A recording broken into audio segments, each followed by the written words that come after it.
Ok, eh bien, écoutez, merci à tout le monde de me rejoindre aujourd'hui. C'est une initiative qui a été lancée par RDN1 pour évoquer les tendances sur le territoire français. J'ai demandé à notre amie Anne Autré de l'Observatoire des Bouches-du-Rhône de venir étoffer un petit peu notre présentation avec des informations sur son territoire. Anne Autré est un peu une figure de proue des solutions ici, des solutions RDNA.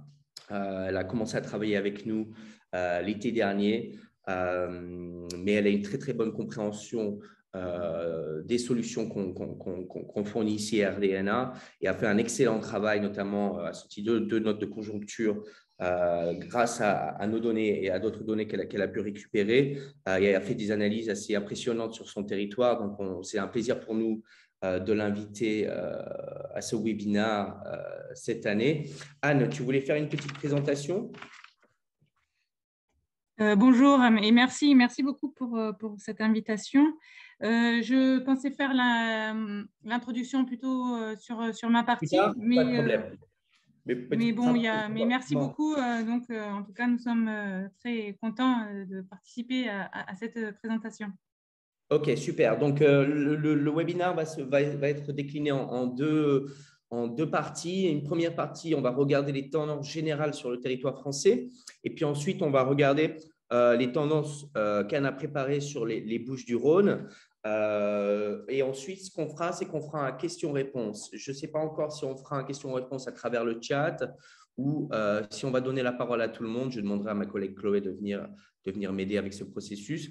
Mais je vais déjà commencer un petit peu à vous montrer les présentations qu'on a présentées avec les slides qu'on a présentées avec mes collègues. Donc, on regarde un petit peu les tendances qu'il y a eu depuis janvier 2020, donc quand la pandémie, enfin février 2020, quand la pandémie est arrivée en Europe et en France, jusqu'à le mois précédent. Et on observe ici qu'effectivement, la France, au mois de mars et d'avril, on va dire, a pris un coup plus sévère que l'Europe, que le reste de l'Europe en termes de demande. Hein. Effectivement, il y a eu des restrictions qui ont été beaucoup plus sévères, beaucoup plus strictes sur le territoire français. Mais on voit bien qu'effectivement, à partir du mois de juin et du mois de juillet, cette demande, enfin, la France a tiré son épingle du jeu par rapport à l'Europe. Et peut-être aussi est-ce parce qu'il y a eu des restrictions plus strictes qui ont été mises en place assez tôt et qui ont permis justement on va dire, à une baisse des infections et un retour de la demande, justement grâce à peut-être des restrictions qui ont été allégées au mois de juin et juillet et qui ont permis à ces réservations de reprendre. En regardant un petit peu les taux d'occupation historiques sur le territoire français, on a voulu comparer 2019, 2020 et 2021. Ce qui est assez intéressant ici, c'est qu'on considère souvent que 2019 était une année de référence ou une année phare pour le tourisme en France. Mais on voit que effectivement les taux d'occupation en 2021 étaient beaucoup plus hauts, hein, sensiblement plus hauts que cette année 2019 pendant l'été. Et effectivement, Anne a fait un commentaire assez intéressant qu'il y avait forcément une demande d'évasion plus forte en 2021, les gens étant enfermés chez eux pendant cette année et demie, ces 2 ans de confinement, quasiment de confinement. Et donc, effectivement, il y a eu une demande d'évasion plus forte en 2021, mais aussi est-ce dû peut-être à une chute de l'offre. Effectivement, les taux d'occupation semblent être montés en flèche cet été, mais est-ce aussi dû à la chute de l'offre? Anne, tu avais un commentaire à faire là-dessus? Oui, en fait, on voit qu'au mois de mai déjà, on a une reprise du taux d'occupation, on voit une augmentation du taux d'occupation sur le mois de mai, que l'on va retrouver aussi dans les Bouches-du-Rhône, puisque cette année, contrairement à l'année précédente, la restriction a été plus courte, le confinement a été plus court, et n'a pas été suivi d'une limite de déplacement, ce qui a permis une reprise plus rapide que l'année dernière de la fréquentation touristique. Et ça s'observe sur le taux d'occupation, donc avec un taux d'occupation au mois de mai qui augmente. Bon, il est encore en deçà sur le mois de juin et une reprise dès le mois de juillet et d'août. Merci, Anne. Ouais. Je vais passer au slide suivant. Là, on regarde un comparatif octobre 2019 et octobre 2021 en termes de demande avec une vue régionale. Et ce qu'on observe ici, c'est que on a eu des régions qui ont eu, qui sont des grands gagnants hein, par rapport à cette hausse 2019. Et puis, on voit clairement que l'Île-de-France a pris un coup sévère en termes de demande. Alors, bien sûr, c'est en parallèle avec, bien sûr, ces tendances post-pandémiques où forcément les voyageurs, on va dire, sont un peu plus réticents de partir en voyage dans des zones plus urbanisées et sont plus intéressés par des destinations plus naturelles, des destinations plus rurales. On s'imagine avoir vu beaucoup de Parisiens dans les vignobles de la Bourgogne ou dans les vallées du Château de la Loire ou dans les plages de tourisme de proximité que sont la Normandie et la Bretagne, ce qu'on a appelé la Britannie ici, désolé.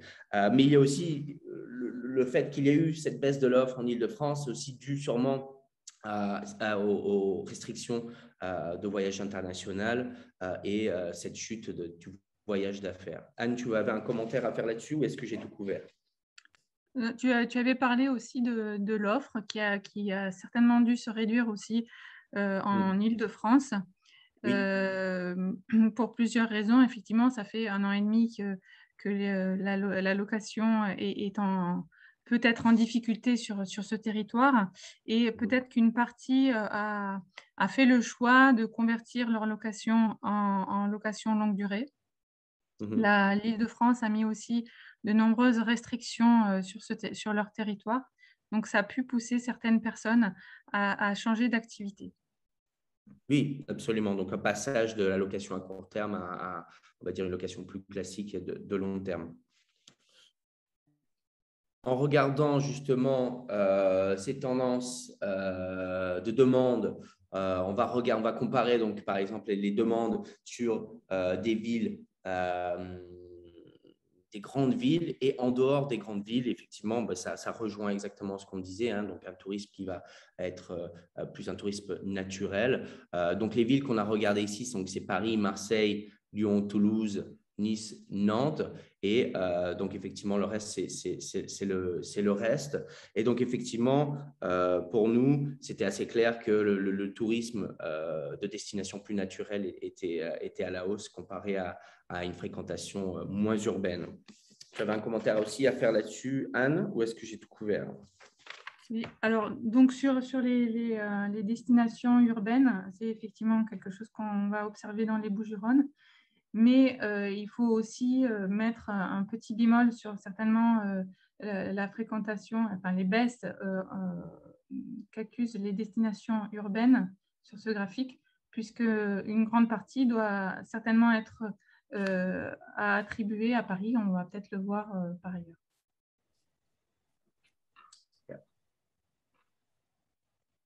Alors, quelles sont ces villes qui ont perdu de l'offre?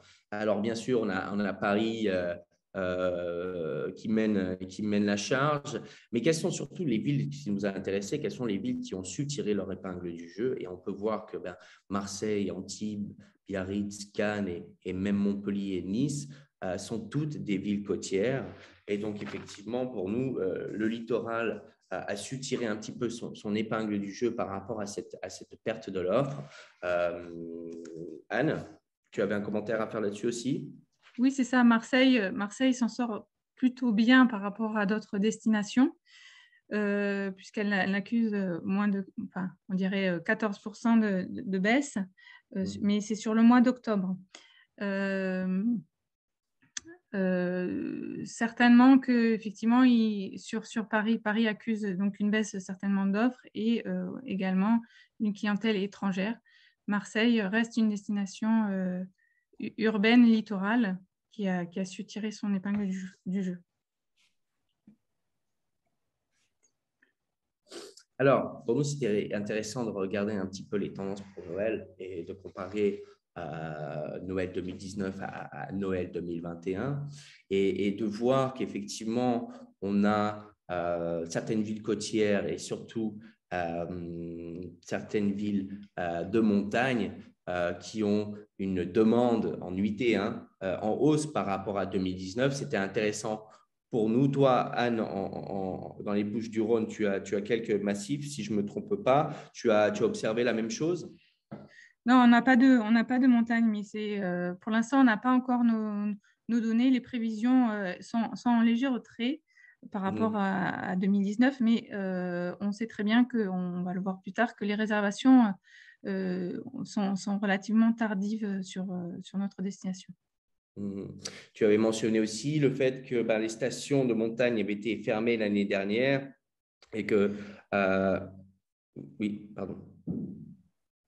Oui, tu avais dit donc que les stations de montagne étaient fermées l'année dernière et qu'il y a une réouverture cette année pour accueillir cette saison d'hiver et ces vacanciers de la période festive.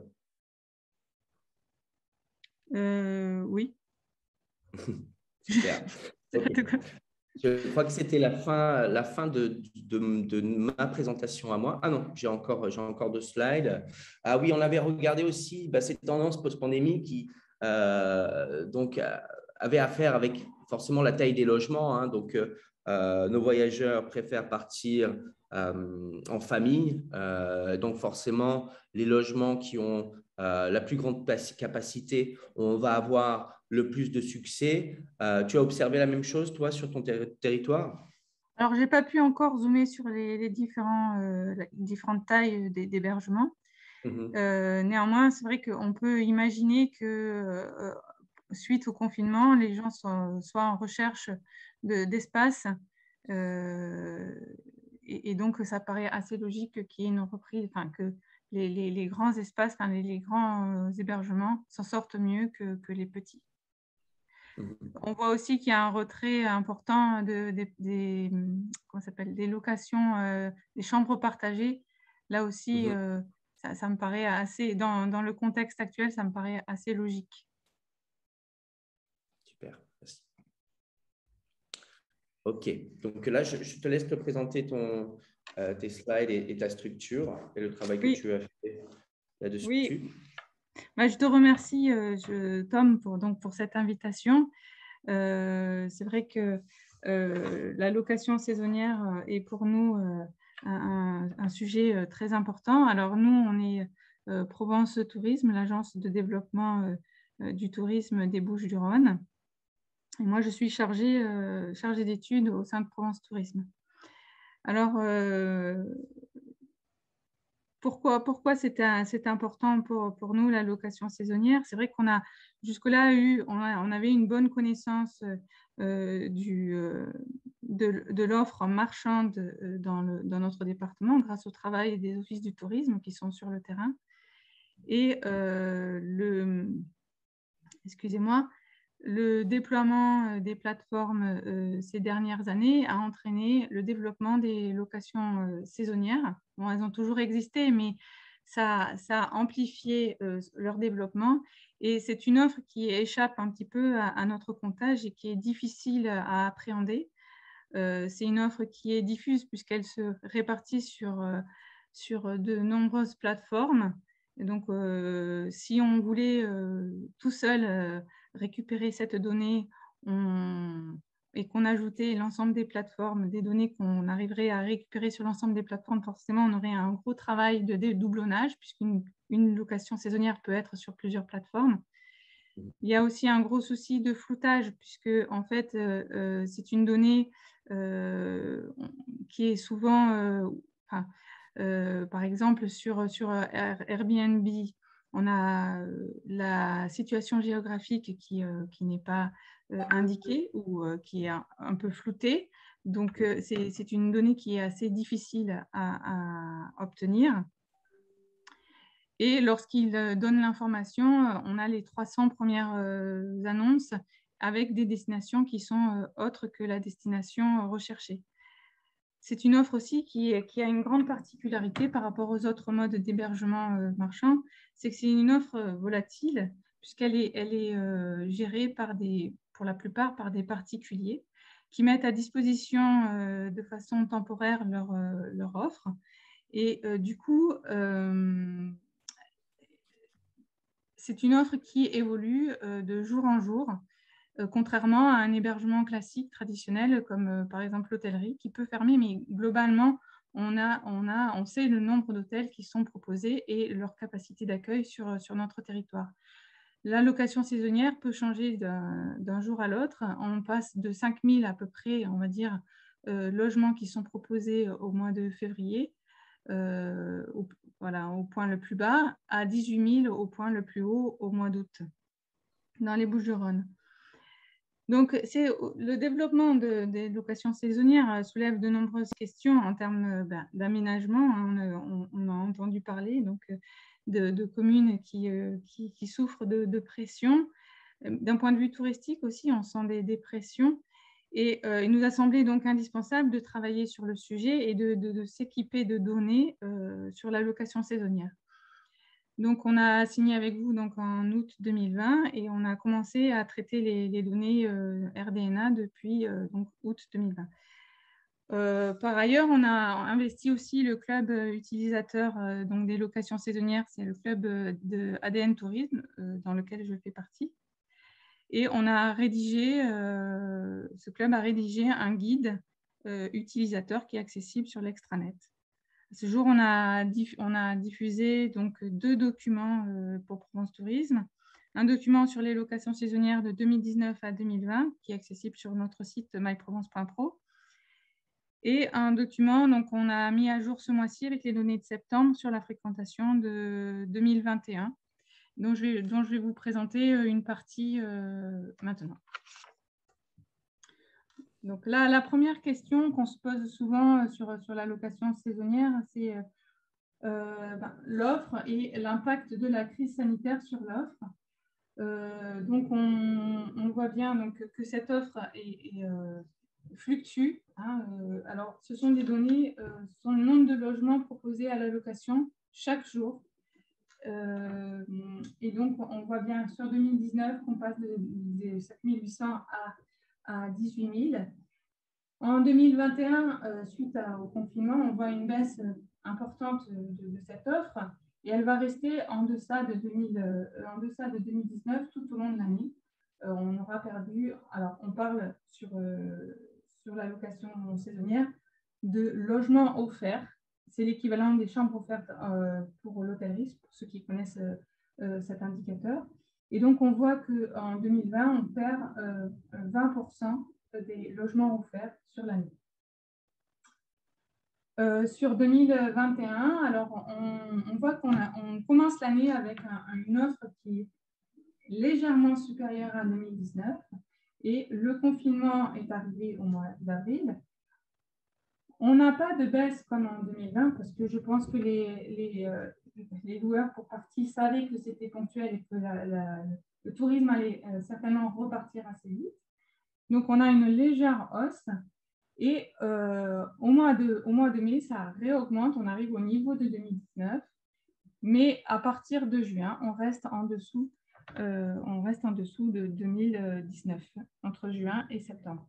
Bon, c'est dommage, on n'a pas d'informations pour savoir si ce sont des résidences principales ou des résidences secondaires qui expliqueraient cette baisse de l'offre. C'est une donnée aujourd'hui qui n'est pas accessible, mais qui serait intéressante pour savoir si ce sont des gens qui ont fait le choix donc, de convertir leur meublé, des personnes qui ont été, on va dire, frileux de prêter leur appartement ou des personnes qui sont restées chez eux et qui ont fait le choix de faire des vacances en local. Je passe voilà, tu peux passer. Ah oui, j'ai oublié de préciser un point qui peut être intéressant et qui rebondit sur ce que tu avais dit tout à l'heure, c'est qu'effectivement, la baisse qui est observée cette année, donc qui est de 8% sur l'année 2021, de l'offre, elle est portée pour beaucoup par l'urbain. Donc, concernant la fréquentation des locations saisonnières, c'est vrai qu'une question qui se posait à nous, c'était est-ce qu'en 2019, on va retrouver le niveau de fréquentation, en 2021, pardon, on va retrouver le niveau de fréquentation de 2019. Donc, en 2019, oui, nous avions 1 670 000 logements qui ont été occupés. Donc, c'est l'équivalent en fait des chambres occupées dans l'hôtellerie en termes d'indicateurs. En 2,3 millions, je me suis trompée. En 2020, on a accusé une baisse importante de cette fréquentation, en partie attribuable au confinement, bien évidemment, mais également en dehors du confinement, puisqu'il y avait des restrictions jusqu'au mois de juin, et ensuite, on a eu une reprise de l'activité relativement lente et on va dire une saison qui s'est terminée plus tôt en septembre avec une conjoncture qui était plutôt défavorable à la fin du mois d'août. Sur l'année 2021, on commence l'année avec une fréquentation qui est en légère hausse sur les 3 premiers mois de l'année. Cette hausse, elle est attribuable aux vacances d'hiver, puisque cette année, on a des vacances d'hiver qui sont dessinées. On peut présupposer que cette fréquentation hivernale est liée à un report en fait, de la fréquentation des montagnes vers les Bouches-du-Rhône. Se dessine ensuite un pic sur le week-end de Pâques, qui reste néanmoins inférieur à celui de l'année 2019, puisque ça a été suivi du confinement qui s'est déroulé du 3 avril au 2 mai. À l'issue du confinement, la reprise a été relativement rapide, contrairement à l'année 2020. Il n'y avait pas de restrictions. Et donc, on a pu voir se dessiner très rapidement donc, les week-ends de l'Ascension et de la Pentecôte sur notre département. On retrouve donc sur ces 2 week-ends un niveau de fréquentation qui est comparable à celui de 2019. Le mois de juin est resté en léger retrait. Puis, dès le mois de juillet, on retrouve des niveaux de fréquentation comparables à ceux de 2019, avec un écrêtement sur le cœur de saison. Cet écrêtement a été compensé par un élargissement de la saison, ce qui fait qu'on est à moins 2% sur juillet-août. Le mois de septembre est en retrait sur notre département, donc on est à moins 11% sur le mois de septembre. Ce qui fait au total, depuis le début de l'année, une fréquentation qui est en baisse de 6% par rapport à 2019. Donc on a un hébergement qui résiste à la crise. Je passe à la suivante. Oui, vas-y, s'il te plaît. Cette baisse, elle est essentiellement portée par l'urbain, puisqu'on a Marseille qui accuse une baisse de 13%, le Pays d'Aix 19% et Arles 6%. Vas-y, tu peux passer à la suivante, s'il te plaît. Ah. Donc là, j'ai présenté quatre territoires qui ont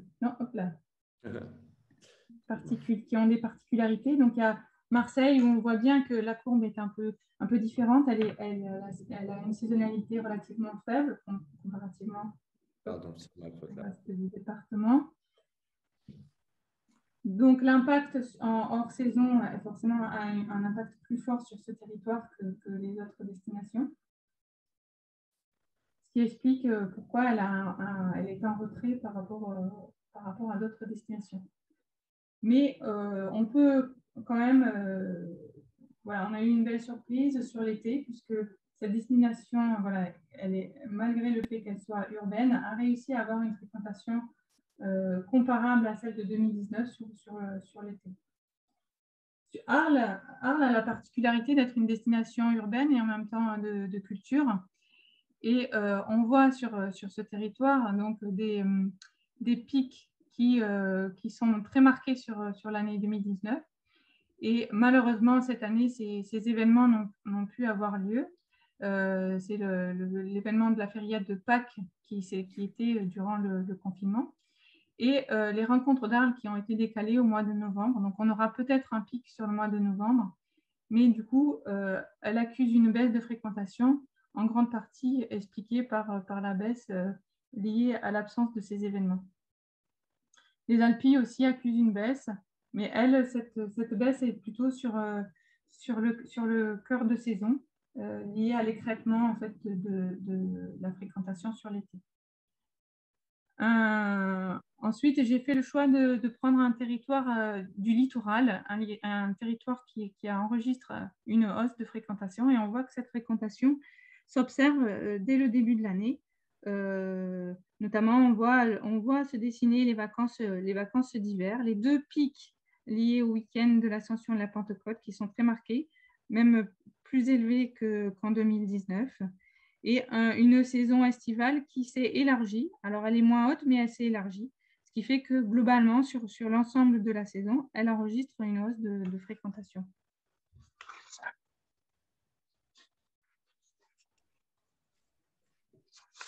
Donc ensuite, on se demandait si la conjoncture avait eu un impact sur la durée moyenne de séjour. Effectivement, on voit depuis 2020 une baisse de la durée de séjour s'observer sur la plupart des mois de l'année, à l'exception de juillet et août, où là, on retrouve une fréquentation une durée de séjour qui est comparable, et le mois de septembre qui s'allonge. Donc, il est possible qu'il y ait des reports en fait, de séjours estivants en fait, sur le mois de septembre, qui expliquerait l'allongement de la durée de séjour sur le mois de septembre.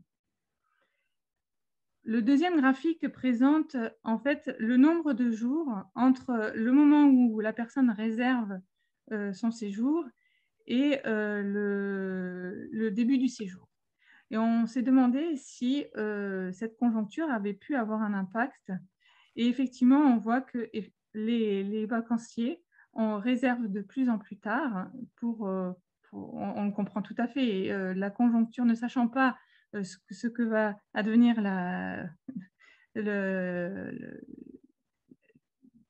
j'ai perdu mon mot, ce que va advenir le futur. Ils préfèrent attendre de voir comment va se passer la saison avant de réserver. Il y a une hésitation à réserver longtemps en avance. Voilà, c'est ça. C'est ça.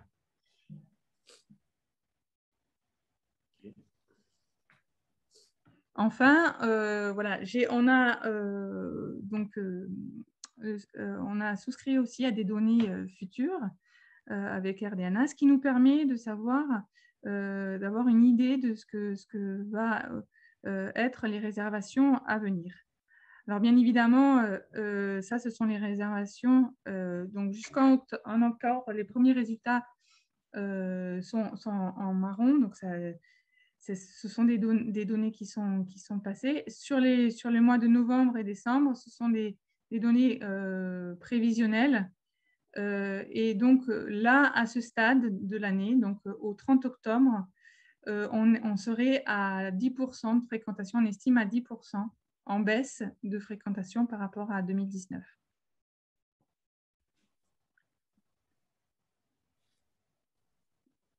Merci. Voilà. Merci Yann, c'était très instructif, très complet. J'aurais pas pu le faire sans toi d'ailleurs, donc je te remercie. Ces données nous ont été présentées par Jamie Lane, notre vice-président de la recherche à RDNA, et puis moi-même, que vous connaissez pour la plupart. On va maintenant faire un question-réponse. Je vais tenter d'ouvrir le question-réponse pour tout le monde. Alors, attendez, j'essaie de bien attendre. OK. Alors, je propose que vous mettiez vos questions dans le chat, puisqu'on est une petite quarantaine. Donc, si tout le monde prend la main en même temps, ce sera un petit peu compliqué. Donc, Oui, est-ce que quelqu'un a des questions sur ce qui a été présenté par moi-même ou par Anne, ou est-ce que peut-être quelqu'un a des commentaires à faire là-dessus aussi?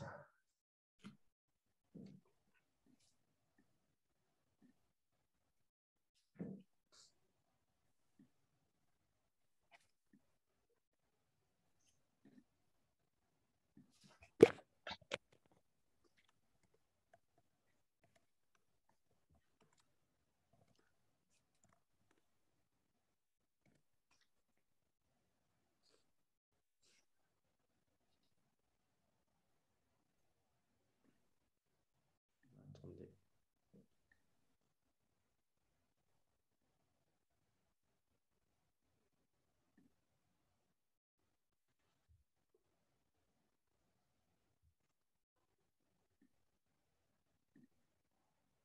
Bonjour.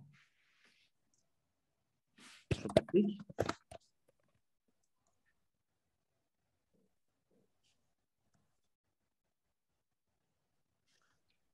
Alors, pour ta question, Patrick, sur quel indicateur est calculée la durée de séjour? Ça, c'était pour Anne, il me semble.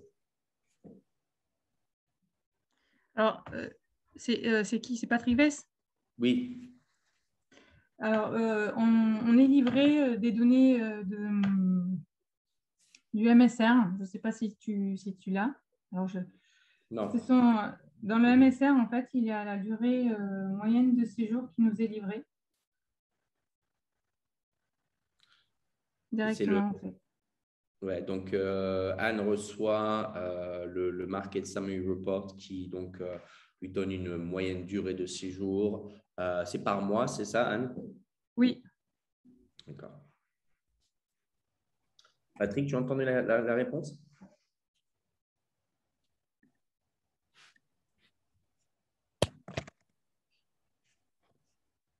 Super. Y a-t-il d'autres questions?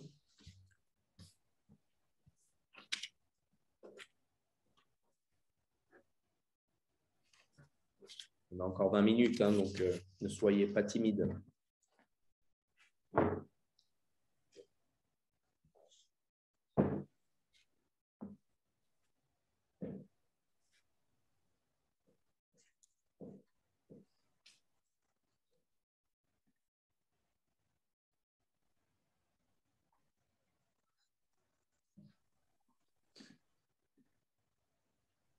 Bon, mais il semble que tout était clair. Petit dernier call. Donc, Patrick nous demande, Anne, y a-t-il possibilité réelle de dissocier les logements principaux de résidences secondaires? Non, malheureusement, à ce jour, on n'a pas cette information. Et c'est vraiment dommage parce qu'on gagnerait en information, justement, c'est ce que je disais tout à l'heure, savoir si la baisse de l'offre est relative à de la résidence secondaire. Il faut savoir que la location saisonnière peut être une résidence principale ou une résidence secondaire. Et du coup, là, on peut présupposer que la résidence secondaire, ce sont des gens qui mettent leur location sur de la longue durée. Et ça aurait pu nous renseigner sur le comportement, le changement de comportement des personnes qui mettent à disposition leur location.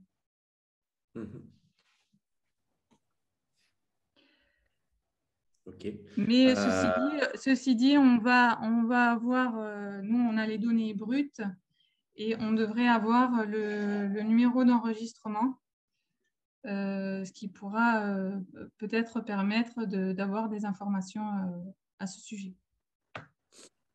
Alors, j'ai quelques autres questions qui sont arrivées. J'ai Katia Rémy qui nous demande, bonjour, est-ce qu'on fait également une vidéo sur le marché parisien? Alors non, on n'a pas encore prévu de le faire, mais ce serait assez intéressant de regarder alors que le marché devrait se résorber, hein. On espère que Paris va reprendre du poil de la bête. Il faudrait peut-être que j'en parle à Aurélien Catana ou aux acteurs des départements d'Île-de-France pour organiser cela, mais ce sera noté, Katia. Merci. Justement, Vanta nous demande, est-ce qu'on pourra lui transmettre la présentation ensuite? Oui, elle est enregistrée, Vanta.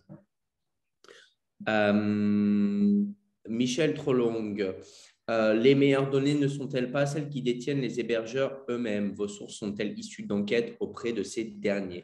Alors, je sais qu'il y a des fournisseurs, par exemple, fournisseurs tels que G2A qui va donc démarcher auprès des hébergeurs eux-mêmes. Nous avons une méthodologie qui est autre. Nous, on va aspirer les données du domaine public, qui a donc ses avantages et ses désavantages. On va dire que les avantages, c'est le fait qu'on détecte tous les logements à tout moment de l'année. Vous imaginez bien pour démarcher le demi-million de logements individuels qu'il y a sur la France, vous disiez bien qu'il doit y avoir un effort surhumain. Donc non, on ne va pas démarcher les hébergeurs en personne, on va aspirer les données du domaine public et ensuite on va utiliser notre intelligence artificielle, nos algorithmes pour déterminer les indicateurs qui nous intéressent. Michel, est-ce que ça a répondu à votre question?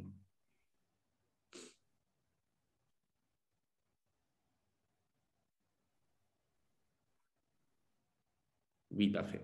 Super.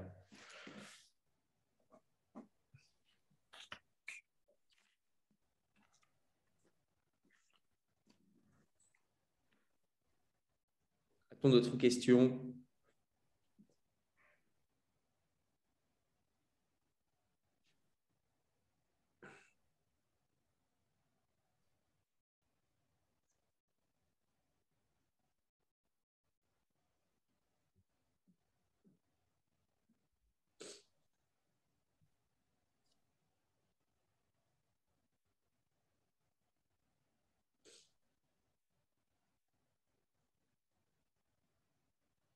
D'autres questions? On va rester ouvert encore pendant 2-3 minutes. Après, pour les questions, on va dire, techniques sur les indicateurs ou sur le type d'offre, c'est vrai que ADN Tourisme a fait un guide qui est bien, qui peut compléter la présentation.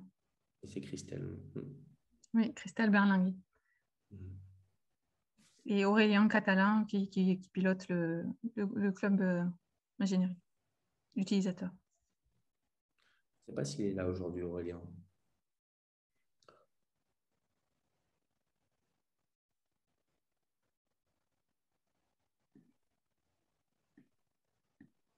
En tout cas, c'est un sujet, nous, qui nous passionne. Mmh. Et c'est vrai que, bon, c'est… alors, je n'ai pas le lien, mais on pourra vous l'adresser. On vous adressera le lien pour ceux qui le souhaitent. Voilà. Et Valentin, on a aussi produit un document de notre côté, mais celui d'ADN est complet aussi. Donc, nous, on vous fournira le nôtre et on demandera à Christelle ou à Anne, si elle l'a, de vous le passer aussi.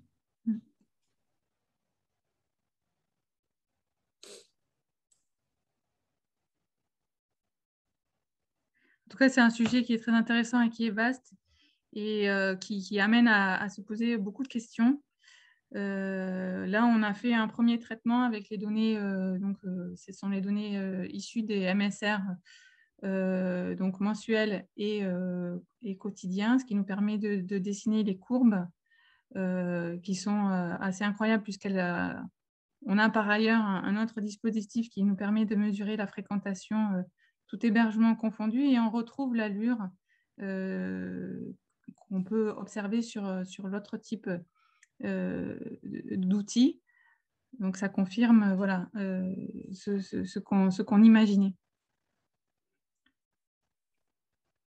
Alors, il y a quelques personnes que je connais assez bien dans cette liste. Robert de l'ATC Corse, vous allez bien? Vous avez des commentaires ou des questions par rapport à la présentation? Alors moi, je serais curieuse de savoir qu'est-ce qu'ils ont produit, parce qu'ils sont en avance. Alors, attendez, je laisse parler Robert. Robert, je vais vous donner la permission de parler. Anne vous a posé une question. Comment parler? Ça y est, je lui donne. Ah, bien, ça y est. Ah, Allô? T'entends, on vous bonjour. entend. Oui, écoutez, non, présentation très claire. Nous, on n'est pas plus avancé que ça, hein. On fait des choses de notre côté. On est plus, je dirais, on est plutôt sur une phase de recherche que sur une phase de vraiment exploitation au sens réel du terme des données Airbnb, hein. On a encore des interrogations sur certains types de données, etc. Mais globalement, on avance petit à petit et effectivement, on a déjà rédigé un cahier du tourisme sur la fréquentation touristique dans le meublé de tourisme sur la région Corse, Mm. grâce aux données RDNA. Et d'ailleurs, on est en train de commencer à travailler avec certains services de l'État pour pouvoir voir de quelle manière on pourrait affiner et recouper les données RDNA avec d'autres types de données pour qu'on puisse enrichir, on va dire, toutes ces bases de données que nous avons. Voilà. Parce que l'objectif, c'est de tout mettre enfin, on crée des pans de data dans lesquels, à un moment donné, on fait des croisements de données et on essaye d'expliquer des choses par la fréquentation touristique, je dirais, dans l'hébergement marchand, mais également dans l'hébergement professionnel. On recoupe les données avec les transports, on recoupe les données de transport parce qu'on a la chance d'être une île et par conséquent, on peut rentrer soit en bateau, soit en avion chez nous. Donc, c'est beaucoup plus facile de suivre le touriste avec ça.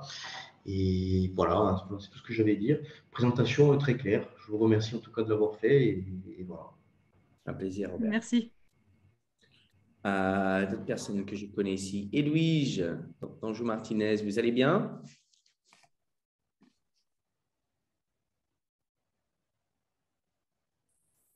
Oui, bonjour.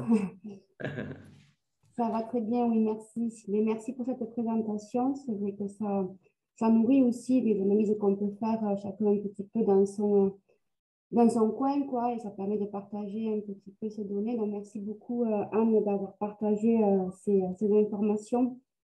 Merci. D'autres personnes que je connais assez bien. Tiana, comment vas-tu?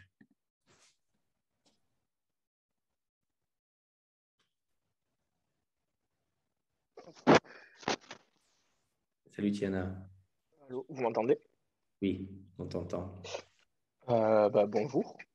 La présentation très claire, hein. Du coup, moi j'ai eu la chance, j'ai déjà travaillé avec Anne du coup, sur la production, la production du guide. De notre côté aussi, c'est un peu comme, un peu comme en Corse. Voilà, nous on exploite. On fait beaucoup de recherches au niveau des données. Voilà, on essaie d'approfondir un peu les indicateurs, essayer de les croiser avec d'autres sources de données qu'on exploite déjà depuis un moment. En tout cas, ce qui est le plus important pour nous, c'est que ces données nous ont permis de mettre le doigt sur quelque chose et d'observer les tendances sur le monde du locatif, locatif en plateforme, sur lequel on n'avait aucune vision avant d'acquérir ces données. Tout à fait. Oui, Tiana En travaille fait, toi, avec... tu as les données brutes aussi, hein, donc Oui, c'est un travail qui est beaucoup plus lourd. Là, le premier travail que j'ai fait, c'était avec des tableaux de synthèse. Le prochain, ça sera avec les données brutes et on va essayer de répondre à des questions un peu plus poussées. Et là, ce jour, on n'a pas encore osé. Et Tiana travaille avec nous depuis, il était au Val d'Oise, je crois, auparavant, et puis, c'est effectivement, ça? dans l'Oise. Dans l'Oise, pardon. Et puis, tu es venu travailler pour le CRT de l'Occitanie, et donc tu as été une des premières personnes avec qui j'ai échangé à ce sujet et qui a commencé à utiliser nos solutions. Très bien. Est-ce qu'il reste des questions? Est-ce que certaines choses ne sont pas claires? Est-ce qu'il y a des interrogations encore qui n'ont pas été soulevées? Bon. Ben, écoutez, merci à tout le monde de nous rejoindre et surtout merci Anne Merci à toi. d'avoir passé du temps sur ce webinaire et d'avoir fait un excellent travail d'analyse. Je vais parler sûrement à certains d'entre vous très, très bientôt. Si je ne vous ai pas répondu encore à votre mail, c'est justement parce que j'étais en train de travailler sur ce webinaire. Donc, n'ayez pas peur, je vous réponds très, très bientôt. Pour ceux qui aimeraient avoir l'enregistrement, vous êtes donc dans la boucle, je crois, des emails, mais n'hésitez pas à me contacter à cette adresse-là. Donc, tom.payne@rdna.co, Payne avec un Y, et je vous ferai parvenir l'enregistrement avec plaisir. Et voilà, et bien, écoutez, bonne fête à tout le monde si je ne vous parle pas, et au plaisir de se reparler. Merci, au revoir. Merci.